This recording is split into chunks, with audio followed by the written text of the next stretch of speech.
కల్లుగీత కార్మికుల సంక్షేమానికి రాష్ట్ర ప్రభుత్వం బడ్జెట్లో 5,000 కోట్ల రూపాయలు కేటాయించాలని కల్లుగీత కార్మిక సంఘం రాష్ట్ర అధ్యక్ష కార్యదర్శులు ఎంవి రమణ, బెల్లంకొండ వెంకటేశ్వర్లు రాష్ట్ర ప్రభుత్వాన్ని డిమాండ్ చేశారు.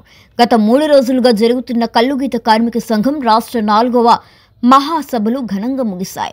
ఈ సందర్భంగా ఏర్పాటు చేసిన విలేకరుల సమావేశంలో వారు మాట్లాడుతూ ఎన్నికల ముందు కాంగ్రెస్ ప్రభుత్వం కల్లుగీత కార్మికులకు ఇచ్చిన హామీలను అమలు చేయాలని డిమాండ్ చేస్తూ డిసెంబర్ 20వ తేదీన రాష్ట్ర వ్యాప్తంగా ఆందోళన చేస్తామన్నారు.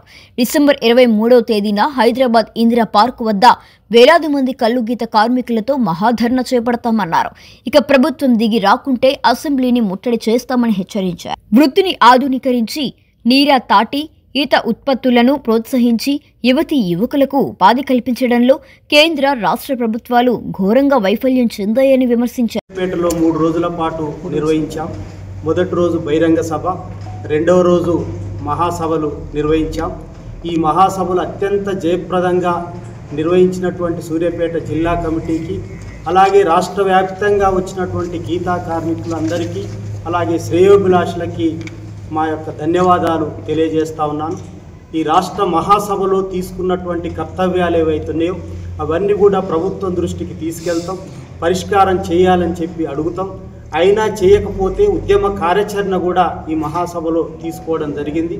ప్రధానంగా ఎన్నికల మేనిఫెస్టోలో ఇచ్చినటువంటి పెన్షన్ని పెంచడం విషయంలో 4,000కు పెంచుతామని చెప్పి అన్నారు, పెంచలేదు. ఎక్స్రేషియో 10 లక్షలకు పెంచుతామన్నారు, పెంచలేదు. సొసైటీకి 5 ఎకరాల భూమి ఇస్తామన్నారు, ఇవ్వలేదు. 42% రిజర్వేషన్స్ అమలు చేస్తామన్నారు, చేయలేదు. నీరాకు సంబంధించినటువంటి వాటి మీద ఎలాంటి స్పందన లేదు. అందుకోసం ఆధునీకరణ చేసేటువంటి పద్ధతుల్లో కూడా గీతా కార్మికులకు ఉపాధి కలిగించేటువంటి చర్యలు తీసుకోవాలనేటువంటి అంశాలు కూడా ప్రభుత్వం దృష్టికి తీసుకెళ్తాం. అయినా పరిష్కారం చేయకపోతే మేము అనుకున్నది రాష్ట్ర వ్యాప్తంగా ఈ నెల 20వ తారీఖున అన్ని మండల కేంద్రాల ముందు నిరసన ప్రదర్శనలు చేయాలని చెప్పి పిలుపునివ్వడం జరిగింది. అలాగే 23వ తారీఖున ఇందిరా పార్క్ వద్ద కొత్తగా ఎన్నికైనటువంటి నూతన కమిటీ, అలాగే మండల అధ్యక్ష కార్యదర్శులు, జిల్లా కమిటీ నాయకులు అందరితో నిరాహార దీక్షలు కూడా చేయాలని చెప్పి అనుకోవడం జరిగింది. అయినా పరిష్కారం చేయకపోతే అసెంబ్లీని ముట్టడించడానికి కూడా సిద్ధం కావాలని చెప్పి ఈ సందర్భంగా గీతా కార్మికులకి పిలుపునిస్తాము. తెలంగాణ కల్లుగీత కార్మిక సంఘం రాష్ట్ర మహాసభలు సూర్యాపేట పట్టణంలో జరుగుతూ ఉన్నాయి.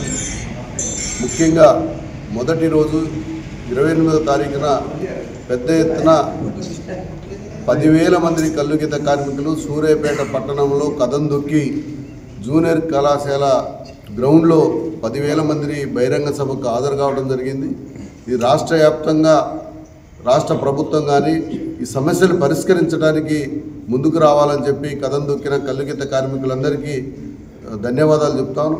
ముఖ్యంగా రెండో రోజు, మూడో రోజు రాష్ట్ర మహాసభలు ఈ ఫంక్షన్ హాల్లో జరగడం జరిగింది.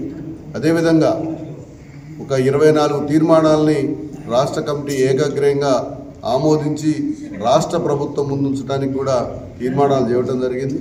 కాటమయ రక్షా కవచం సభ్యత్వం ఉన్న వారందరికీ, వృత్తి చేసే వాళ్ళందరికీ కాటమయ రక్ష ప్రమాదాలు నివారించడానికి ఇవ్వాలని, అదేవిధంగా కల్లుగీత కార్మికులందరికీ సభ్యత్వం కలిగిన వాళ్ళందరికీ మోటార్ బైకులు ఇవ్వాలని, అదేవిధంగా పెండింగ్లో ఉన్న ఎక్స్గ్రేషియాని తక్షణమే విడుదల చేయాలని చెప్పి ప్రమాదాన్ని నివారణ చర్యలు రాష్ట్ర ప్రభుత్వం తీసుకోవాలని, బడ్జెట్లో కల్లుగీత కార్మికులకి వారి సంక్షేమానికి 5,000 కోట్ల రూపాయలు కేటాయించాలని, తాటి ఈత ఉత్పత్తుల కేంద్రాలని ప్రతి జిల్లాల్లో ఏర్పాటు చేయాలని, అదేవిధంగా జనగామ జిల్లాకి కాంగ్రెస్ మేనిఫెస్టోలో పెట్టిన అట్లుగా జనగామ జిల్లాకి సర్దార్ సర్వాయి పాపన్న పేరుని నామకరణం చేసి గెజెట్ విడుదల చేయాలని చెప్పి, అదేవిధంగా కల్లుగీత కార్మికులు ఎదుర్కొంటున్న సమస్యల్ని ఏజెన్సీ ఏరియాలో ఉన్న సొసైటీలను, రద్దయిన సొసైటీలను పునరుద్ధరణ చేయాలని చెప్పి, అదేవిధంగా మల్లన్న సాగర్లో ముప్పు ప్రాంతాల్లో తాటి ఈత చెట్లు మునిగిన వాళ్ళందరికీ భూమి ఇచ్చి అక్కడ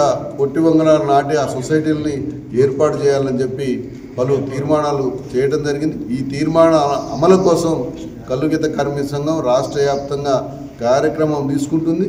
ఈ తీర్మానాలతోని రాష్ట్ర వ్యాప్తంగా ఏకాగ్రయంగా రాష్ట్ర మహాసభల్లో చేసిన తీర్మానాన్ని రాష్ట్ర ప్రభుత్వం ముందు ఉంచడానికి ఎక్సైజ్ మినిస్టర్ జూపల్లి కృష్ణారావు గారికి, అదేవిధంగా BC welfare minister Ponnam Prabhakar గారికి నివేదిక సమర్పిస్తాం. వారు ఈ నివేదికను తీసుకున్నాక ఈ డిమాండ్లను పరిష్కరించకపోతే మేము రాష్ట్ర వ్యాప్తంగా రాజకీయ పార్టీలకు అతీతంగా పోరాటాన్ని ఉధృతం చేసి హక్కులు సాధించుకోవడం కోసం రాష్ట్ర వ్యాప్తంగా వేలాది మందిని సమీకరణ చేసి కార్యక్రమం కొనసాగిస్తాం. పోరాటాలను ఉధృతం చేస్తాం. 1975లో ఏర్పాటైన సంఘం ఇప్పటివరకు మొక్కవోని ధైర్యంతో 68 సంవత్సరాల గల చరిత్ర గల సంఘం. ఆ విధంగా పోరాటాల ద్వారానే అనేక హక్కులు తీసుకురావడం జరిగింది. ఇప్పుడు ఈ హక్కులు రావడం కోసం మళ్ళీ పోరాటాలకి సంసిద్ధం అవుతామని చెప్పి తెలియజేస్తాం.